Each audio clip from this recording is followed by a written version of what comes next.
ሰላም ቅዱሳን እንዴት ናችሁ? በሰባቱም አህጉር ያላችሁ እንደምናችሁ ሰላም ነው ወይ? አሁን የምገኘው የምህረት ደጅ ነው። የምህረት ደጅ እንግዲህ ይህ ትልቅ ድርጅት ነው። በተለያየ ችግር ውስጥ ያሉ ህፃናትን ዳውን ሲንድሮም፣ ኦቲስቲክ እንደዚህ ደግሞ የልብ ክፍተት ተፈጥሮባቸው ጭንቅላታቸው ውሃ በመቋጠር የሚወለዱ በልዩ ልዩ ደግሞ የአእምሮ ዝግምተኛ የሚባሉት በልዩ ልዩ ችግር ውስጥ ያሉ ህፃናትን እናቶቻቸውን በብዙ ችግር ውስጥ ያሉ ባሎቻቸው ጥለዋቸው የሄዱትን እናቶችን እያስተናገደና እየረዳ ያለ ድርጅት ነው። ለማታውቁ ነው ይህንን መገልጸውና በዚህ 2 ዓመት እግዚአብሔር በብዙ ረዳን። ይህንን ፕሮግራም ረን እያደረገች ያለችው ራእዩን ተቀብላ እስካሁን ድረስ ይህንን እየሰራች ያለችው ፓስተር በለጡ ነች። ጌታ ኢየሱስ አብዝቶ ይባርካት እላለሁ።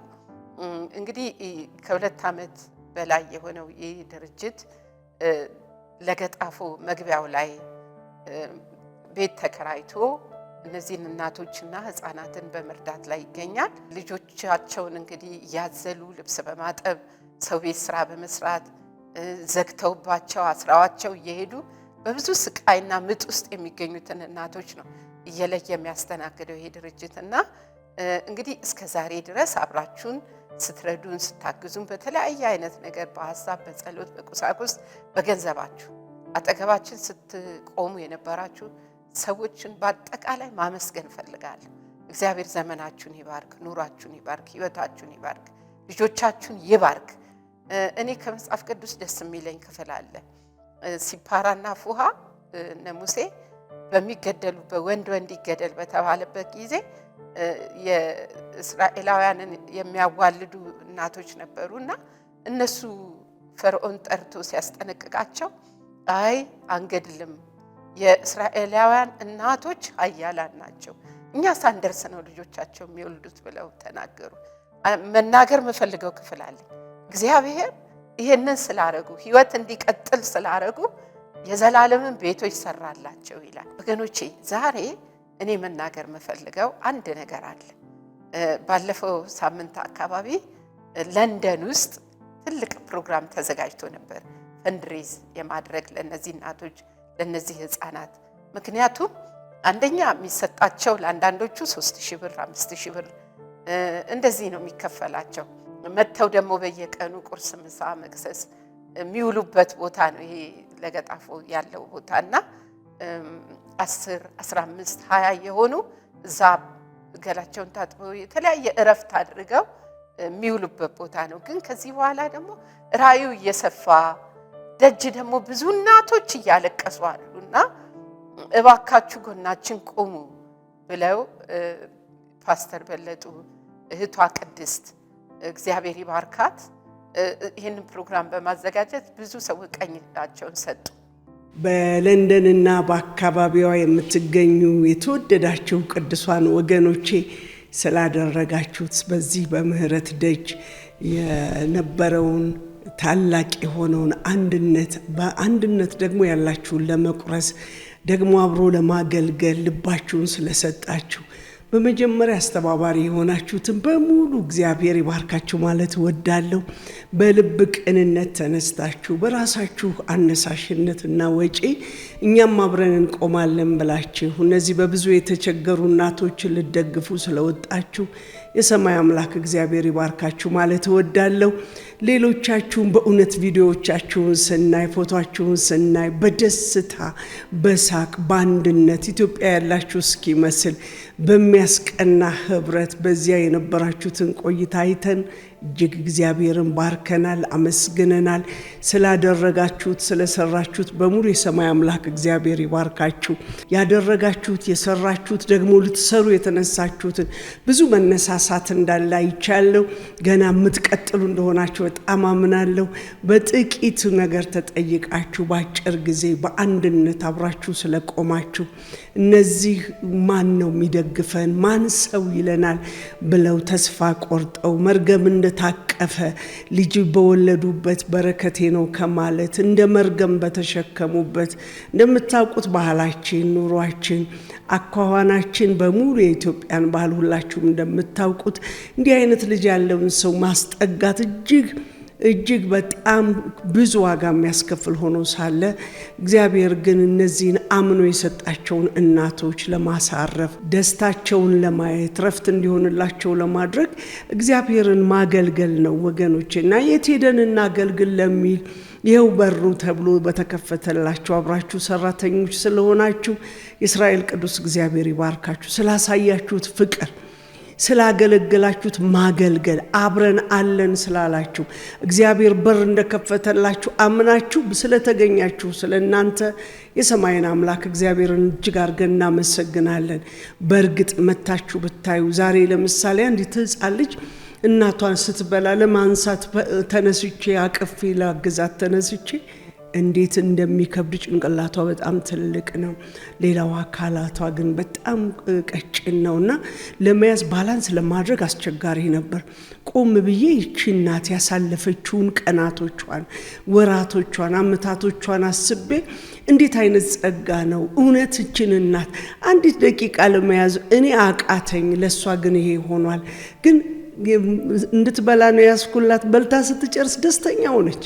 ይችን ደቂቃ እንኳን አብራችሁ እዚህ ለምትመጡ ስትመጡ እንደው አብሮ ቡና መጠጣትም ቢሆን አብሮነታችሁ እንዲቀጥል በጌታ ፍቅር ጠይቃለሁ። እሱ ደግሞ አገልግሎታችሁን ቅንነታችሁን ያያል። በመጨረሻ አንድ ነገር ልላችሁ ወዳለሁ። ይህንን የማይረሳ ጌታ ደሞዛችሁ ሙሉ ያደርግላችሁ። ከእግዚአብሔር ልትቀበሉ ይሄ እግዚአብሔር ያደርግላችኋል ስጡ የሚል ነገር አይደለም ንግግሬ።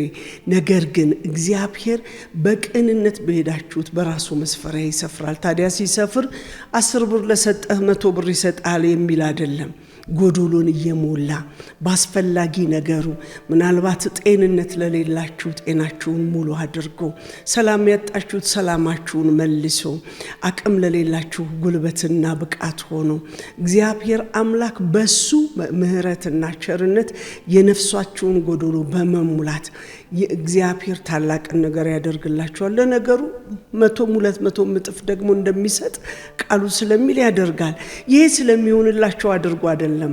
ነገር ግን ይሄ ያደረገልኝ ዛሬን እኔ እዚህ ቦታ ያቆመኝ እንደነዚህ ሴቶች ሳልሆን እኔ እግዚአብሔር ረድቶኝ እዚህ ጋር ደርሻለሁ የምንልኛ ያደረገልን የሆነልን ልንፈጽም እንድንችል እግዚአብሔር እንዲረዳን እግዚአብሔርን በማመስገን እጆቻችን እንዲዘረጉ እንድንቀጥል እግዚአብሔር በረዳችሁ አቅም ለሌሎችም አብረዋችሁ ላሉ ምናልባት በህብረት ላላችሁበት በቤተ ክርስቲያናችሁ ወይም በማህበሮቻችሁ መካከል አብራችሁ በምትኖሩበት መንደር ይህን ሐሳብ ብታሳውቋቸው ብዙዎች እጃቸውን ሊዘረጉ እንደሚችሉ አምናለሁ።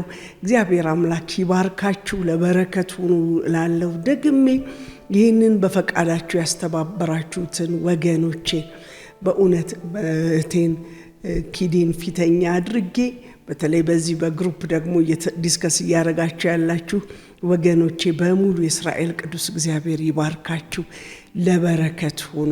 ይሄ ነገር እንግዲህ ጥቂት ያግዘናል፣ ጥቂት ያስኬደናል።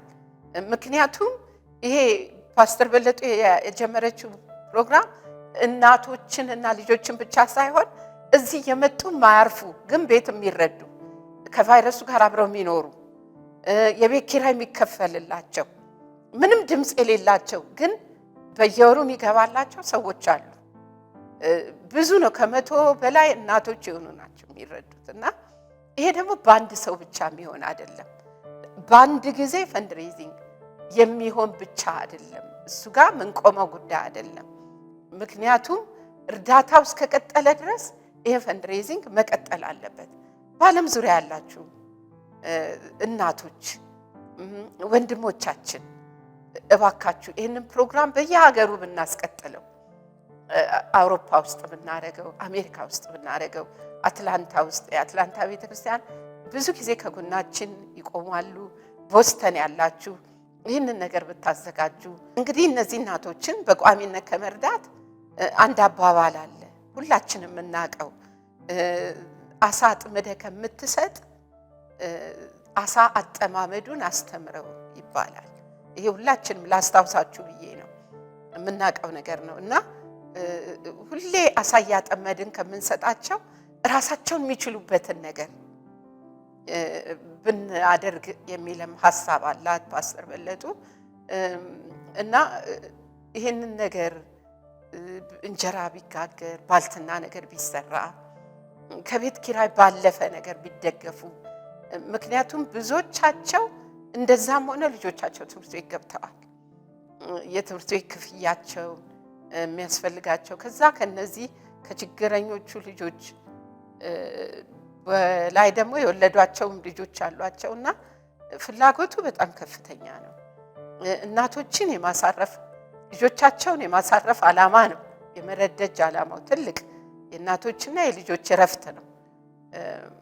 ፍቅርንም ማካፈል ነው። በዛው እንግዲህ እግዚአብሔር ሲፈጥረን በዚህ ባለንበት ምድር ላይ ሁላችንም ድርሻ አለን፣ የበኩላችን ነገር አለ እና ሰዎችን መርዳት እንዳናቋርጥ መጽሐፍ ቅዱስ ይነግረናል። ደግሞ እህቶቻችን ናቸው፣ እናቶቻችን ናቸው፣ ልጆቻቸው ልጆቻችን ናቸው።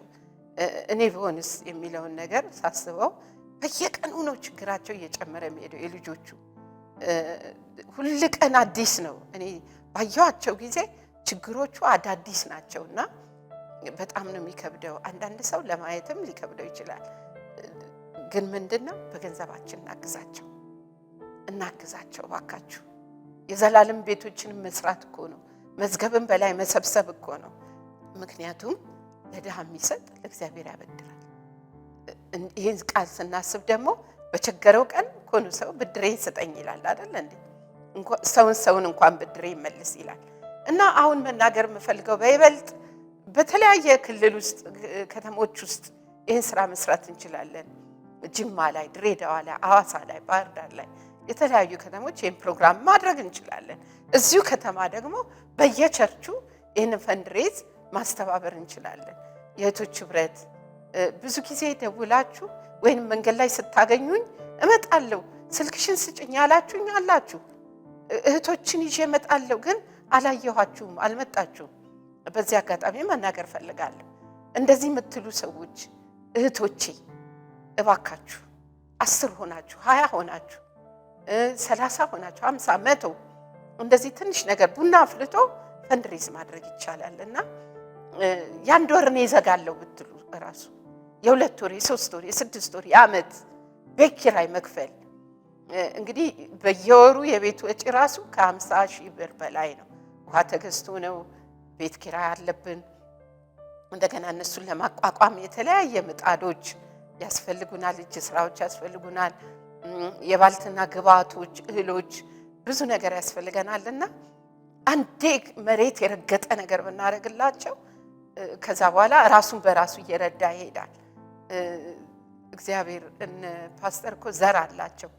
ደብረ ብርሃን አካባቢ ትልቅ ሆስፒታል ውስጥ ትልቅ ማሽን ነው አስተባብራ ፓስተር አበራ ፓስተር በለጡ አስተባብረው የልብስ ማጠቢያ ማሽን የረዱት። ዘር አለን እኮ እኛ ዘርተናል። ብዙ ነገር ደብረ ብርሃን ለተፈናቀሉ ሰዎች ደጋግመን ሄደናል፣ ደጋግመን እርዳታ አድርገናል። ዘር አለን፣ ዘርተናል ወገኖቼ። አሁን ደግሞ እኛ እዚህ ጋር የወደቁትን ለማንሳት ነው። አሁንም ዘራችንን እንዝራ፣ አብረን እንዝራ ምንለው ለራሳችን ለኪሳችን ለቤታችን ሳይሆን አሁንም ለነዚህ ህፃናት ለነዚህ መልካቸው ለጠፋባቸው እናቶች እባካችሁ አብረናቸው እንቁ። ስናቸው እንዴት እንደሚያሳዝኑ፣ ቤታቸው እንዴት እንደሚያሳዝን፣ ልጆቻቸው እንዴት እንደሚያሳዝኑ እና ይሄንን በየሀገሩ በየከተማው ጣሊያን ሀገር አሁን ፈንድሬዝ ብታደርጉልን፣ ፈረንሳይ ያላችሁ ቅዱሳን ኢትዮጵያውያን እኮ የሌለንበት የለም።